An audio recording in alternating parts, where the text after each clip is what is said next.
16 श्राद्ध में ऐसा नहीं है कि कोई पुण्य का कार्य नहीं करना चाहिए, या ये मत करो, या फ्रिज मत लाओ, या नया मकान मत लाओ, या प्रॉपर्टी का सौदा मत करो, या ये मत करो, वो मत करो। अगर कोई महाराज जी आपको मना कर रहे हैं और कह रहे हैं कि श्राद्ध पक्ष में ये नहीं करना चाहिए, वो नहीं करना चाहिए, तो उनको समझा दो, अगर पितृ हमारे पूर्वज हैं, अगर हमने कोई सौदा करा है, हम कोई सामग्री लेकर आए हैं, कोई पुण्य का कार्य कर रहे हैं, कोई अच्छा कार्य कर रहे हैं और हमारे पितृ हैं, तो ये निश्चित है कि 16 श्राद्ध में हम कोई कार्य करेंगे तो हमारे पूर्वज बड़े खुश होकर हमको आशीर्वाद प्रदान करेंगे। श्राद्धों के लिए, पितरों के लिए कई लोग बहुत डरा रहे हैं, बहुत डरा देते हैं कि तुम्हें ऐसा करना ही पड़ेगा, पिंडदान तो तुम्हें देना ही पड़ेगा, तुम ये नहीं करोगे तो ऐसा हो जाएगा, तुम 16 श्राद्ध में ऐसा दान करो, ऐसा ये करो, ऐसा वो करो। निवेदन है, शिव महापुराण की कथा कहती है, बड़ी मस्ती में अपनी जिंदगी जियो, बड़ी मस्ती में जियो, अपने जीवन को सार्थक करने के लिए करो। आप तर्पण करना है तर्पण करो, पिंड करना है पिंड करो, गया जी करना है गया जी करो, ब्रह्म कपाली करना है ब्रह्म कपाली करो, तुम्हारा मन पड़े जो करो। पर सबसे बड़ा आनंद यही है कि कैसे भी हम अपने, चाहे पितृ हो चाहे देवता हो, हम उनका गुणगान, उनका स्मरण हृदय चित्त से करें।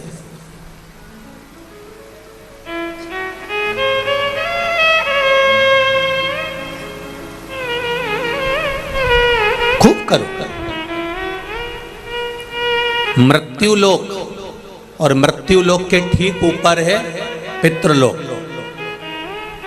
पितृलोक के ठीक ऊपर फिर आगे जाकर देवलोक, फिर देवलोक से और ऊपर जाकर स्वर्गलोक। ऐसे क्रम हमारे यहां बने हुए हैं कि मृत्युलोक से ठीक ऊपर की ओर पितृलोक है।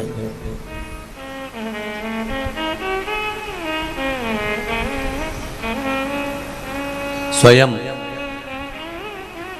अंतरिषि ने राजा निमि को पितरों की महत्वता समझाई थी।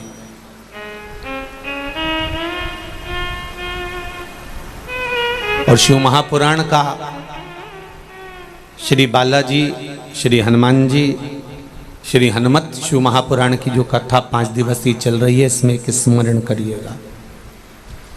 आपके पास में कुछ देने के लिए नहीं है, आप किसी को कुछ नहीं दे सकते, तो श्राद्ध पक्ष में जब आप भगवान शंकर का आराधना करें तो 27 मनके की माला से अगर आप भगवान शिव का नाम जप कर रहे हैं, 27 मनके की माला से आप भगवान का भजन कर रहे हैं, 27 बार आप मुख से भगवान का नाम ले रहे हैं, 27 बार आप भगवान का स्मरण कर रहे हैं, तो ये श्राद्ध पक्ष में आपने तर्पण करा ना करा, पिंड करा ना करा, गया गए ना गए, आपने कुछ दिया ना दिया, आपने कुछ प्रदान करा ना करा, पर 27 बार भगवान शंकर का नाम या राम का नाम या कृष्ण का नाम आप अगर अपने पूर्वजों के निमित्तार्थ भी ले लेते हैं, तो शिव महापुराण की कथा कहती है कि श्राद्ध पक्ष में उन्हें गया, पिंड, तर्पण, ब्रह्म कमाली का फल मिल जाता है और उनकी मुक्ति निश्चित हो जाती है। कितनी बार जपना है?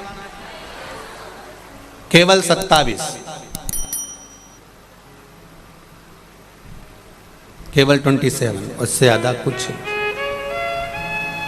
और यदि 27 बार आप भगवान का नाम नहीं भी जप सकते हैं और आपको लग रहा है कि पितृ दोष के 4 लक्षण आपके पास में, पितृदोष के 4 लक्षण बड़े होते हैं। पहला, घर में एक ना एक बीमार पड़ा रहता है, एक ठीक होगा, एक बीमार होगा, एक ठीक होगा, एक बीमार होगा, ये पितृदोष का लक्षण।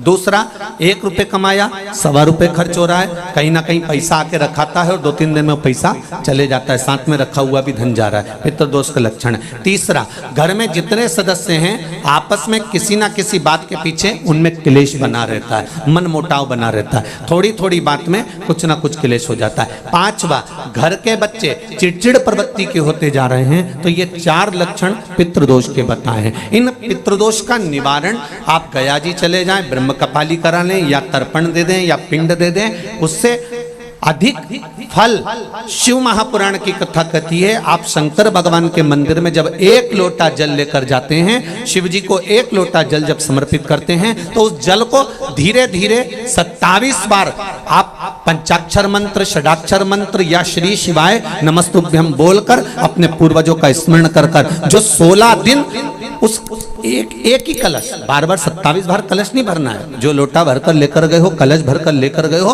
उसी को 27 बार आपको केवल शिव जी पर गिराना है। जो 27 बार जल एक ही कलश का समर्पित कर देता है, उसके पूर्वजों को तुरंत मुक्ति फल प्राप्त हो जाता है। उसको फिर तर्पण आदि की जरूरत नहीं पड़ती।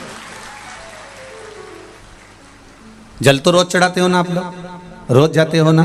सारी समस्या का हल एक लोटा जल। आप अगर शिव जी के मंदिर रोज जा रहे हो, शंकर जी के मंदिर रोज जा रहे हो, प्रतिदिन जल चढ़ाने जा रहे हो, तो थोड़ा सा नियम चेंज करेंगे अपन। 16 दिन अगर हम शंकर भगवान को जल चढ़ा रहे हैं, आप कहेंगे गुरुजी अभी तो हमारे 2-3 दिन निकल गए। कोई बात नहीं, जब जागे तब सवेरा।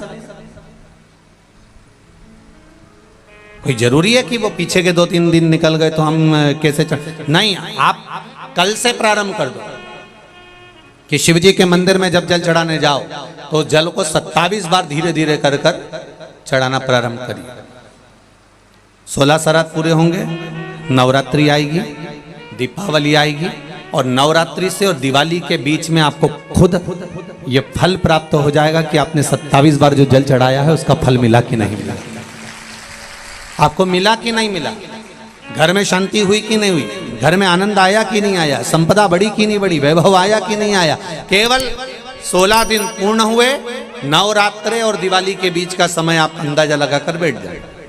भगवान की शरणागति का सुख क्या होता है,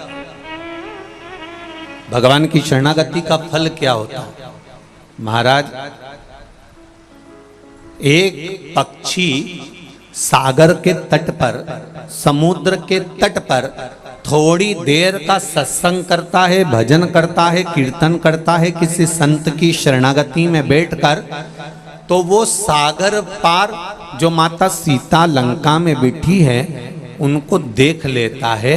शिव महापुराण की कथा कहती है, जो दिल से एक क्षण की भी शिव महापुराण की कथा सुन लेता है, शिव कथा कहती है वो महादेव का कृपा पात्र हो ही जाता है, चाहे कैसे भी श्रवण करे।